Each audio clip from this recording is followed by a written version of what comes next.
এই রেসিপিটি যে একবার ট্রাই না করবে সে বুঝতেই পারবে না কতটা মজাদার একটি রেসিপি আসলে মিস করছে। এতটাই টেস্টি। আমাদের বাসায় তো এই রেসিপিটা বিশেষ করে গরমের দিনে মাঝে মাঝে আমি করে থাকি।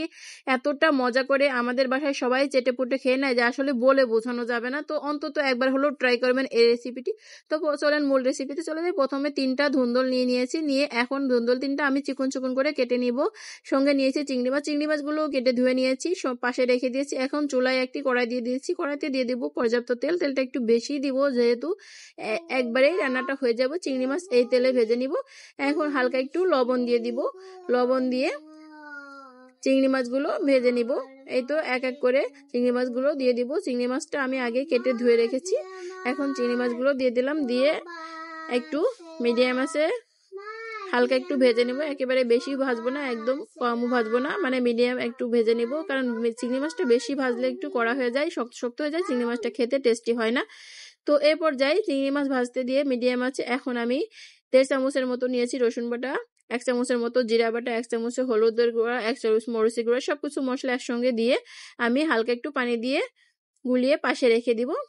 এই মশলাটা দিলে রান্নাটা বেশি টেস্টি হয় আমার কাছে মনে হয়। সবগুলো মশলা একসঙ্গে মিশে খুবই টেস্টি একটা রেসিপি হয়। এখন চিংড়ি মাছটা ভাজা হয়ে গেছে, এখন দিয়ে দিলাম পেঁয়াজ কুচি। পেঁয়াজ কুচিটা দিয়ে আবারও আমি একটু সুন্দর করে ভেজে নিব। একটু পেঁয়াজটা হালকা একটু নরম নরম হয়ে যাবে তখন আমি দিয়ে দিব কাঁচামরিচ। কাঁচামরিচটা এই তো পেঁয়াজটা হালকা ভাজা হয়ে গেছে, এখন কাঁচামরিচ দিয়ে আবারও আমি একটু ভেজে নিব। ভেজে নিয়ে দিয়ে দিব আগে মিশিয়ে রাখা মশলাটা। এই তো মশলাটা দিলে বেশি টেস্টি হয় রান্নাটা আমার কাছে মনে হয়। তো আপনারা কে কমেন্ট করেন জানি না, প্লিজ একটু লাইক কমেন্টস করে জানিয়েন এই রান্নাটা করার সময়। তো এখন মশলাটা কষানো হয়ে গেছে, দিয়ে দিলাম কেটে রাখা ধুন্দল এবং আলু। একটা আলু একসঙ্গে কেটে রেখেছি, দেখে বুঝতে পারছেন একদম চিকন চিকন করে কেটে রেখেছি। এখন দিয়ে দেব পরিমাণ মতো লবণ। পরিমাণ মতো লবণ দিয়ে বুঝে নিতে হবে যে চিংড়ি মাছের সঙ্গে একটু লবণ দিয়েছিলাম, সেই লবণটা বুঝে শুনে তাই দিতে হবে। তো আমি সেভাবে করে লবণ দিয়ে দিয়েছি। এখন একটু সুন্দর করে মশলার সঙ্গে কষিয়ে নিব। আর সব থেকে মজার বিষয় যে এই রান্নাটায় কোনো পানি ইউজ করা লাগে না, কোনো পানি দেওয়া লাগে না। এই সবজি থেকে যে পানিটা বের হবে সেই পানিটাই রান্না হয়ে যায়। এখন সুন্দর করে মিশিয়ে আমি 1-2 মিনিটের মতো ঢাকনা দিয়ে রেখেছিলাম। ঢাকনা ওঠানোর পরে দেখে বুঝতেই পারছেন পানিটা কত হয়ে গিয়েছে, মানে একদম গড়ায় ভরে গেছে পানিতে। তো এই পানিটা আস্তে আস্তে করে একটু শুকিয়ে নিতে হবে, একদম পানিটা শুকাবে না। আর একটু একটু ঝোল ঝোল থাকলে এই রান্নাটা বেশি টেস্টি হয়।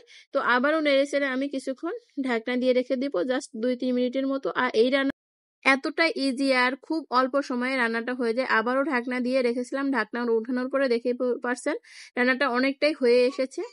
আবারও আমি সুন্দর করে নেড়ে চেড়ে জাস্ট নিচে লেগে যাওয়ার সম্ভাবনা থাকে এই রান্নাটা করার সময়, তাই বারবারই একটু ঢাকনা উঠিয়ে একটু নেড়ে চেড়ে দিতে হয়, নিচে লেগে যাওয়ার সম্ভাবনা থাকে। এই তো আবারও ঢাকনা দিয়ে রেখেছিলাম, ঢাকনা ওঠানোর পরে দেখতেই পারছেন রান্নাটা একদম হয়ে গিয়েছে। আর দেখতে কতটা লোভনীয় হয়েছে মাশাআল্লাহ, আর খেতে যে কতটা মজাদার আসলে বলে বোঝানো যাবে না। আলহামদুলিল্লাহ আলহামদুলিল্লাহ। তো আপনারা অন্তত একবার হলেও ট্রাই করবেন এই রেসিপিটা। আর এই রেসিপি অনেকটাই মিষ্টি মিষ্টি লাগে এই রেসিপিটি বা রান্নাটি, তাই ছোট বড় সবাই খুব পছন্দ করে। আর চিংড়ি মাছ দিলে তো যে কোনো খাবারই অমৃত হয়ে যায়, অনেকটাই টেস্টি হয়। তো আমার তো সেটাই মনে হয়। তো আপনাদের কি মনে হয় প্লিজ একটু লাইক কমেন্টস এবং শেয়ার করে জানিয়েন। আর রেসিপিটি ভালো লাগলে প্লিজ একটু লাইক কমেন্টস এবং শেয়ার করে দিয়ে অন্যকে দেখার সুযোগ করে দিবেন। আমাদের বাসায় তো এই রান্নাটা মাঝে মাঝেই করে থাকি, আর যতবারই করে থাকি ততবারই এই রান্নাটার প্রেমে পড়ে যায়, এতটাই টেস্টি এই রেসিপিটি। তো প্লিজ রেসিপিটি ভালো লাগলে একটু লাইক কমেন্টস এবং শেয়ার করে দিয়ে অন্যকে দেখার সুযোগ করে দিবেন। আল্লাহ হাফেজ, সবাইকে অনেক অনেক ধন্যবাদ, ভালো থাকবেন।